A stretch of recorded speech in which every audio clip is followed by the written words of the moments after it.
Nesse vídeo aqui eu quero falar de algumas mudanças que ocorreu no BPC. Mas antes de começarmos eu falar isso aí, eu quero te convidar para você se inscrever aqui no nosso canal, ativar o sininho das notificações, deixar o seu like também, o seu comentário. Mas antes de nós entrarmos nessa questão dessas mudanças que ocorreu no BPC, eu quero contar para vocês, gente, uma informação, né, digamos assim, que acontece no Brasil aos montes. Por exemplo, a subseção 2, especializada em dissídios individuais do Tribunal Superior do Trabalho, decidiu cassar os efeitos da penhora contínua de 20% do benefício da prestação continuada recebido por um idoso na Bahia. Para o colegiado, diante da natureza assistencial do BPC, sua penhora poderia comprometer a própria sobrevivência do idoso, violando seu direito ao mínimo existencial. Olha, gente, por causa de uma dívida trabalhista no valor de R$ 42.000, esse senhor, né, ele passou a ter, digamos assim, penhorado esse 20% do seu salário. Você já imaginou? De cada R$ 1.000, né, o INSS, né, para pagar essa dívida, descontava R$ 200. E isso, gente, é questão que ocorre muito. Por exemplo, eu vou dar que eu conheço.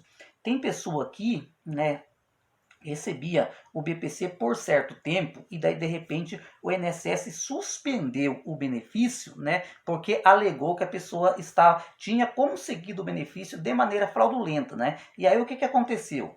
Chegou a pessoa, é um trabalhador rural, né? Logo ele acabou se aposentando por aposentadoria rural. O que o INSS fez? Ele está cobrando mensalmente, desse jeito aí, mensalmente, em torno de 20 a 25% da pensão da aposentadoria rural desse trabalhador. Ou seja, ele está pagando, né? Ele não tinha dinheiro para pagar o que ele tinha recebido do BPC anteriormente, né? Aí o que aconteceu? A hora que ele se aposentou de fato, o INSS começou a penhorar o valor da sua aposentadoria. Desse caso lá da Bahia, né, graças a Deus foi resolvido. Mas desse senhor a qual eu estou comentando com você agora, infelizmente ainda está na justiça e a justiça não chegou a um entendimento, né? Se ele vai ter que continuar penhorando a sua aposentadoria ou não, né? É bastante triste, né, gente? É bastante triste, porque na minha modesta opinião, o beneficiário do BPC ou qualquer um que receba um dinheiro e depois que o INSS negue aquele direito, eu acho que não é culpa da pessoa. É erro do INSS. Então que fizesse uma análise muito bem feita antes de conceder, para depois querer pegar de volta, né? Essa é minha modesta opinião. Olha, gente, foi alterada algumas regras do BPC e do auxílio inclusão, né? É uma portaria, foi no dia 22, portaria número 22 de 2022, e traz alterações nas regras e procedimentos de requerimento, concessão, manutenção e revisão do BPC, o benefício da prestação continuada, e do Auxílio Brasil. Tem alguns pontos, gente, dessa portaria, dessa instrução normativa, que é muito importante e vai acabar beneficiando, no meu entender, o BPC. Por exemplo, podemos citar uma: regularidade do CPF, né? Todo mundo sabe que para receber o BPC você precisa estar com o CPF irregular, porque se você tiver com o CPF irregular, né, você acaba perdendo o seu BPC. Além dos requisitos que já eram exigidos para requerer o BPC, as pessoas idosas ou com deficiência deverão estar com inscrição regular no CPF. Gente, se caso você recebe o BPC, o seu CPF, né, de repente acabou sendo acusado como irregular, procure a Receita Federal para você regularizar a situação do seu CPF, porque senão você pode perder o seu BPC.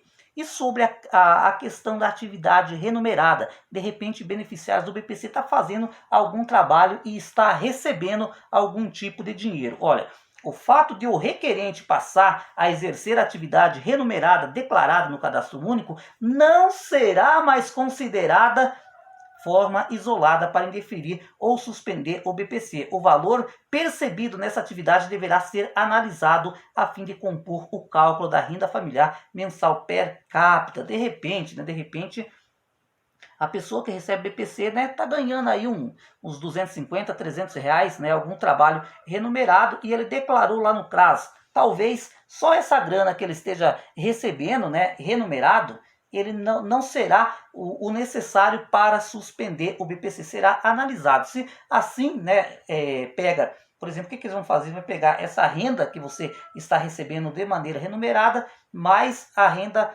e vai somar pela composição familiar, se você ainda estiver dentro dos critérios, mesmo você estando recebendo, né, um valor, digamos assim, fora o seu BPC, ainda, mesmo assim, você não perderia o seu benefício da prestação continuada.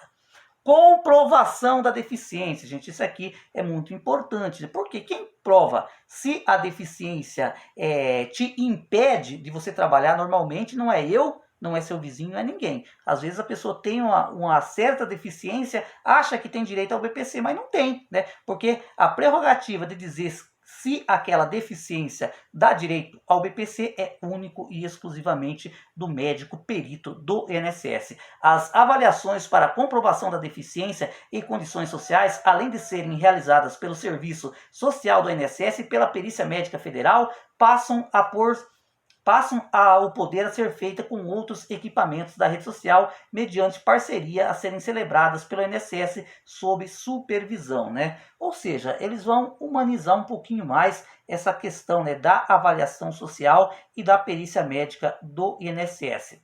E o indeferimento do BPC, quando o BPC é negado. Nessa portaria trouxe também alguns pontos que é importante você ficar sabendo. O pedido do BPC será negado pelo INSS, dispensada as demais etapas de avaliação do requerimento quando a renda familiar mensal per capita não atender os requisitos. Vamos imaginar que a assistente social fez a conta sobre a sua renda per capita. Hoje é de 330 reais, uma coisa assim, né? Porque subiu o salário mínimo. De repente a assistente social pegou e quando fez a conta da sua renda per capita, acabou descobrindo que você tem 700, 800 reais de renda. Nesse caso, morre por ali, né? Digamos assim, nem analisado mais para frente o benefício será. Ou então, né? Sobre a questão da renda e também sobre a questão da deficiência, né? Vamos imaginar que você passou na renda per capita, né? Você enquadra no critério de renda 1/4 salário mínimo, né? Aí, na outra etapa, que é o da perícia médica, de repente o médico perito entendeu que o seu problema de saúde, a sua deficiência, digamos assim, não dá direito ao BPC. Nesse momento também se suspende, o INSS nega na hora o seu benefício. E aí, o que fazer, né? Se você enquadra no perfil de renda, mas reprovou na perícia médica. Nesse caso, você deve procurar a justiça. A mesma situação, por exemplo, se você é provado que é deficiência, tem uma deficiência permanente, né? Muitas vezes não consegue nem andar, mas a renda familiar per capita é maior do permitido, você também, né, o INSS obviamente vai negar, mas você pode procurar o seu direito na justiça.